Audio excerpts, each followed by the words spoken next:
public are reacting against the political establishment because they no longer believe the political establishment.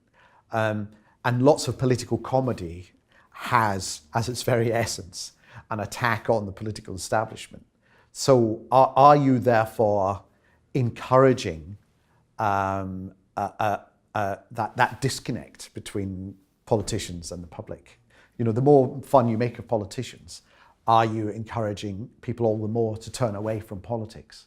There's become more of a, not just mistrust of politicians, but mistrust of the newspaper, mistrust of the news bulletin, a sense that you're not getting the whole truth, you're getting some filtered version of it. It's now very clear that both sides in the Brexit campaign told blatant lies, whether it's about if we pulled out of Europe, more money would go into the NHS, on the Leave part, or on the Remain part, if we pulled out of Europe, we'd have to have emergency budgets and the economy would fall apart and we'd be bankrupt within seconds. They were both lies. And I think what makes them even worse is that we know that they knew they were lies as they were telling them. They were seen as just strategic debating points to provoke a reaction. And I think that's why the public feels disconnected from the conversation that's going on our news bulletins, because the media isn't actually pointing out. It feels, in the UK anyway, it felt slightly cowed by the government, who were putting pressure on the BBC at the time not to rock the boat. Politicians have spent more and more time recently playing up to the media, trying to perfect a media image that they think will project a comfortable persona to the electorate.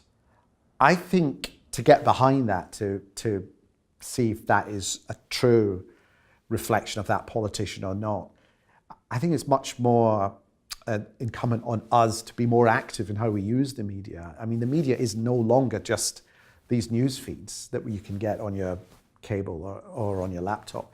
The internet is a huge resource. It's a huge fact checker.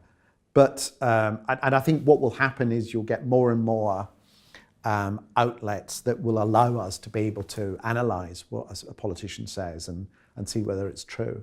What's happening is that parties are no longer becoming broad churches where people with a lot in common but some differences of opinion can sit happily together. They're kind of becoming personality groups or personality cults. I mean, Trump leads basically the Trump party, and Jeremy Corbyn now leads the Jeremy Corbyn party.